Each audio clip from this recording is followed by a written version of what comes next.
Un terremoto de magnitud 5,9 en Haití y una réplica al día siguiente, y los dominicanos lógicamente no nos estamos volviendo locos, pero estamos muy asustados. Realmente sí, estamos muy asustados.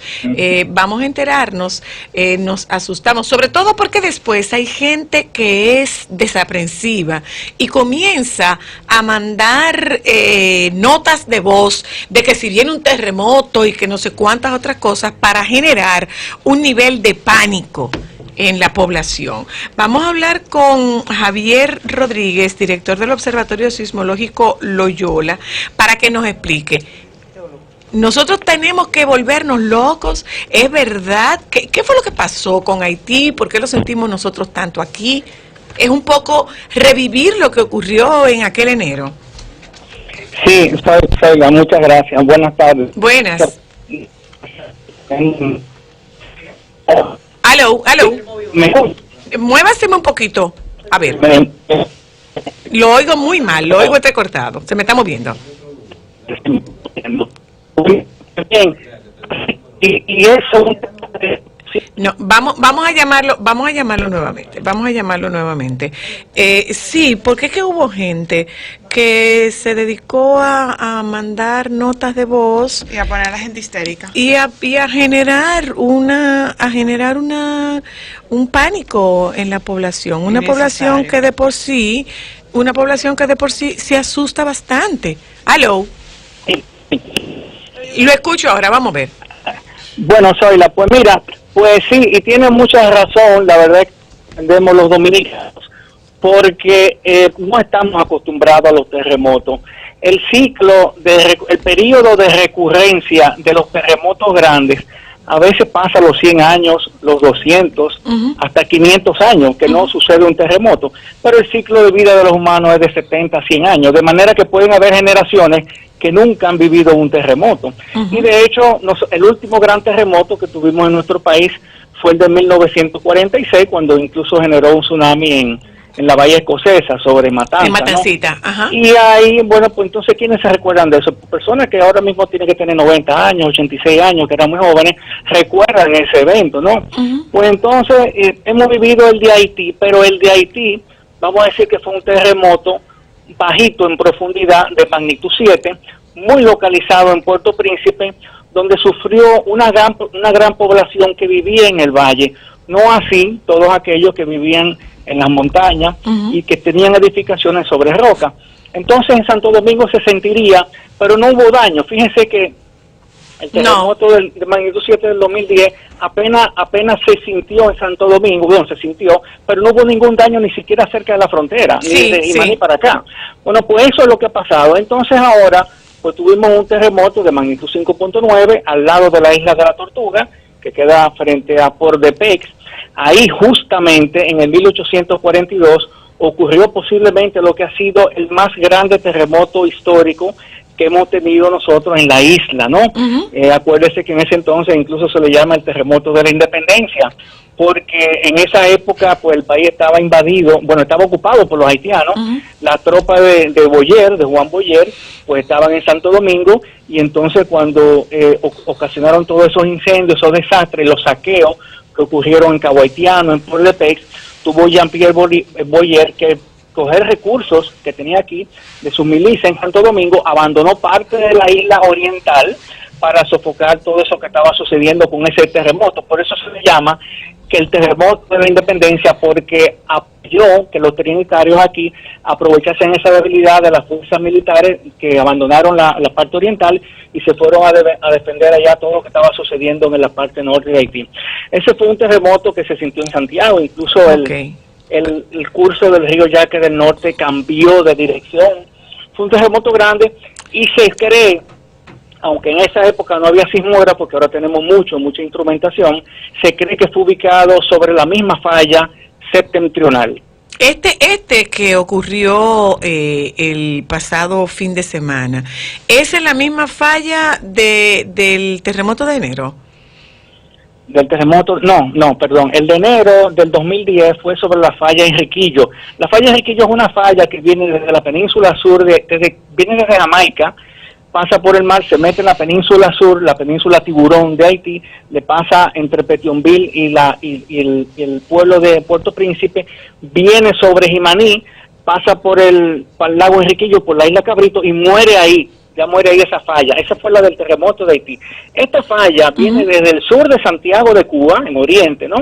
Viene bordeando todo el sur de la península sur, entonces se mete precisamente por donde ocurrió el terremoto, en la parte norte de Haití, entre la isla de la Tortuga, en ese canal que hay de unos 5 kilómetros, por ahí pasa la falla. ¿Y por qué lo sentimos prácticamente en toda la geografía? Bueno, es un terremoto de 5.9. Pero lo sentimos prácticamente en toda la geografía. Sí, puede sentirse. También se sintió en Santiago de Cuba, que está más lejos. Ah, ok. Sí, claro que sí. Los cubanos creen que ese fue su terremoto también. Ellos lo sintieron y están preocupados igual que nosotros. ¿Por qué debemos preocuparnos? Bueno, debemos preocuparnos. Claro que tenemos que preocuparnos, pero tenemos que preocuparnos quizás porque no estamos educados, ¿no? Ok. Pero ya realmente los organismos institucionales que tienen que ver con eso, como la Defensa Civil, el Centro de Operaciones de Emergencia, han emitido muchos manuales que se encuentran en sus portales, ¿no? ¿Verdad? ¿Qué hacer antes, durante y después de un terremoto? Pero es un país, o sea, es una isla que está en el borde de una placa tectónica que por sí es activa sísmicamente. Pero no tenemos cultura, no tenemos cultura, efectivamente, no tenemos cultura, no. Entonces, así como tenemos cultura ya de huracanes, de terremotos, de deslizamientos, de inundaciones, tenemos que empezar a vivir la cultura de la parte sísmica nuestra, ¿no? Hemos tenido grandes terremotos y lo que pasa es que no acordamos, porque como te dije al principio, el ciclo de vida es menor, periodo de recurrencia, ¿no? Por eso es. Se nos volvió a deteriorar la llamada. Agradezco al geólogo Javier Rodríguez que nos ha dado esa información y justo damos la bienvenida a Carlos Paulino, subdirector del Centro de Operaciones de Emergencias del COE. Nosotros en materia de huracanes, digamos que no sabemos manejar. Podemos darle clase a otra gente, por ejemplo. Y le podemos dar clase a los gringos. Sí. Le podemos dar clase a los gringos y pienso que hemos ido aprendiendo cada vez más. Somos más precavidos, ya cuando dice, mira, hay alerta, tú ves que la gente va a los supermercados, más o menos se abastece. No sé qué sí, avanzado. Tenemos como algún nivel superior de conciencia, pero por ejemplo, con el terremoto en México, a propósito del aniversario del terremoto de septiembre de México del 2017, pasaron una serie de programas y se puede ver cómo está esa sociedad educada, adiestrada en el manejo del movimiento, en el manejo de un protocolo. Hay un protocolo, inclusive llama mucho la atención como tú ves que si se disparan las alarmas, el personal que está en las calles, por ejemplo, bloquea, cierra el paso y los vehículos tienen que detenerse. Pero hay un protocolo. Yo digo ¿qué va a pasar con nosotros? ¿Cómo nos vamos nosotros a evacuar frente a una eventualidad? Bueno, primeramente darle las Bienvenido. Gracias a ustedes por la oportunidad que le dan al Centro de Operaciones de Emergencia de tratar justamente estos temas. Mira, el problema con los eventos sísmicos es justamente ¿No dicen? que el periodo de aparición de ellos, está sobre los 50 años.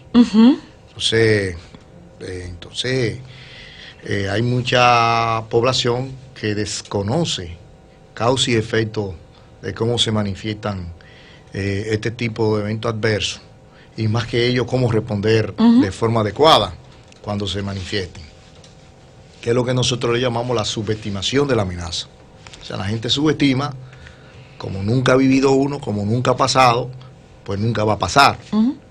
Pero desafortunadamente para el país están ahí las causas que generan los terremotos. Entonces tú tienes un historial de afectación tiene, justamente te mencionaban el 4 de agosto de 1946, 8.1, un terremoto que ha sido el terremoto registrado de mayor intensidad que ha afectado al país.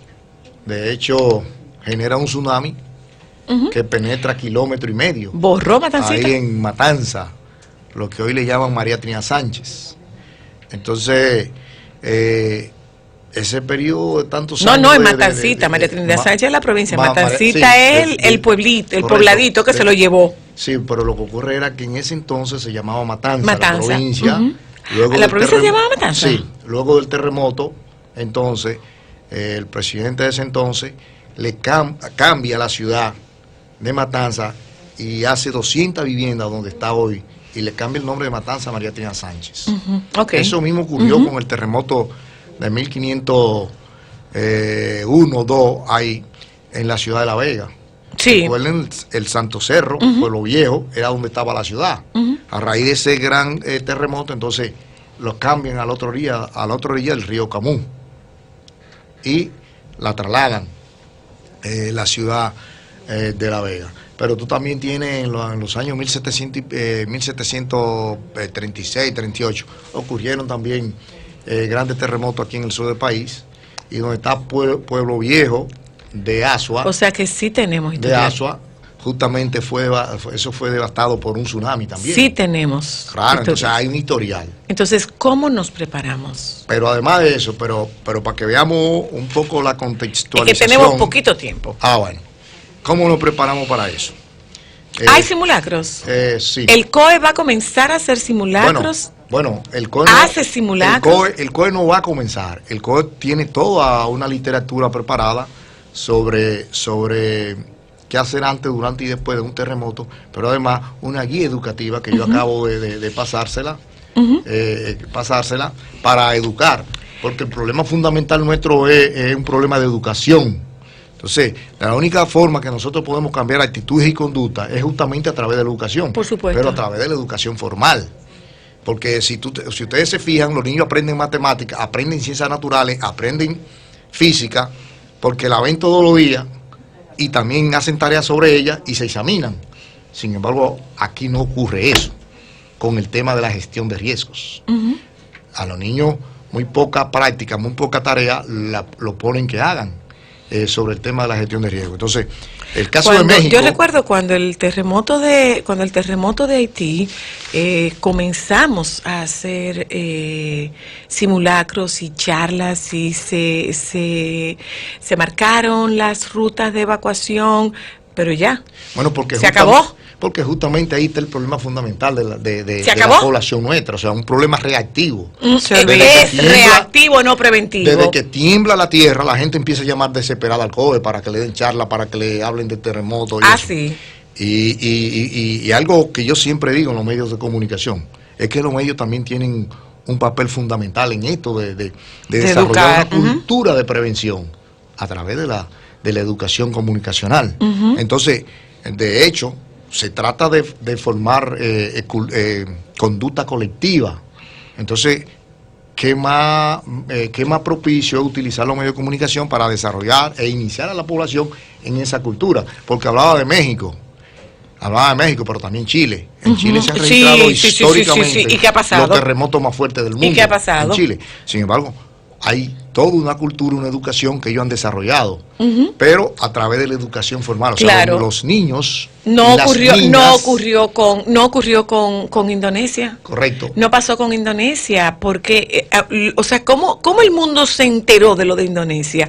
Es que había alguien, mientras estaba ocurriendo el tsunami, había una gente grabándolo. Así es.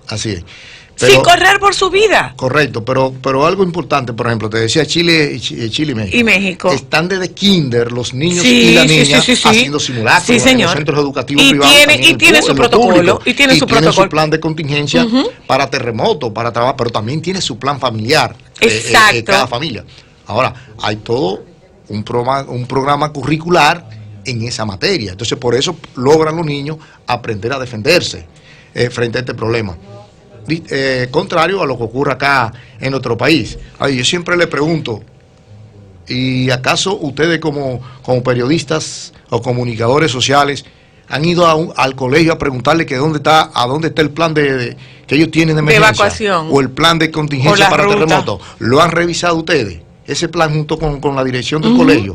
Entonces, muy poca gente tiene esa práctica. Como usted comprenderá, yo no tengo hijos que estén en colegio, pero ¿y los edificios donde uno vive? También los edificios. ¿Y los trabajos? ¿Hemos hecho alguna revisión? ¿Nos Jefa, hemos reunido para esos fines? Las plazas, porque los es que supermercados, estamos suponiendo que un terremoto te va a coger en tu casa y que todo el mundo está reunido en la casa.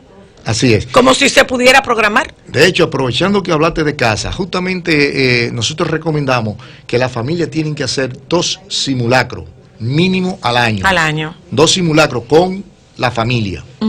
Uno, que puede ser en la mañana o en la tarde, y uno en la noche.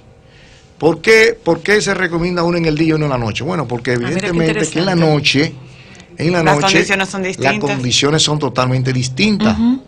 Inclusive en el entorno que le rodea. Entonces, el tema de la luz es diferente. Correctamente. Por lo tanto, hay que ir acostumbrando a la persona a enfrentarse a ese tipo de escenario de noche y de día.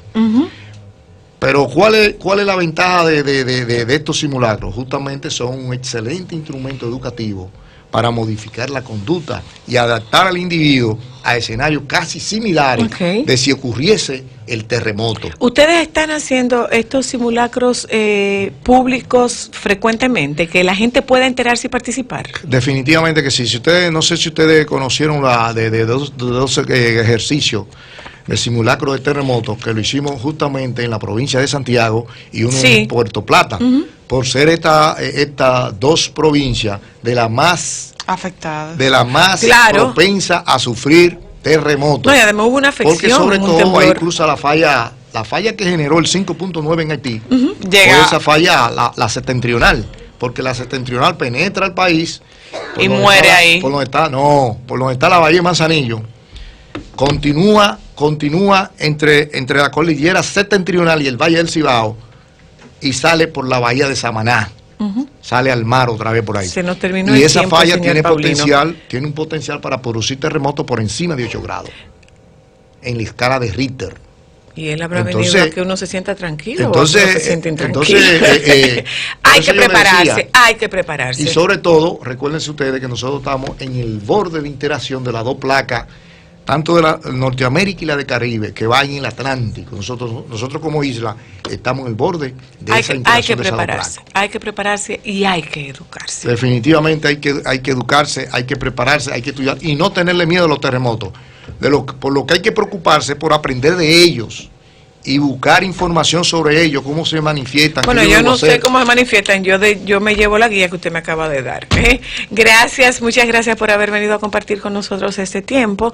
Y como bien dice usted, anímense a hacer simulacros en casa, en horarios diferentes, a tener un punto de encuentro, a buscar, a generar el propio protocolo familiar para situaciones como esta. Y si no saben cómo hacer el plancito de la familia para el terremoto, que llamen al 809-472-0909, que es el teléfono del Centro de Operación de Emergencia, y de manera gratuita el Centro de Operación de Emergencia le va a ayudar en el diseño de ese plan y sobre todo en la organización del simulacro familiar. Muchísimas gracias a Carlos Paulino, quien ha estado con nosotras esta tarde, subdirector del Centro de Operaciones de Emergencias. Nos juntamos con ustedes mañana, todo indica que las lluvias van a seguir. Quédense con nuestros compañeros del Sol de la Tarde que ya están aquí.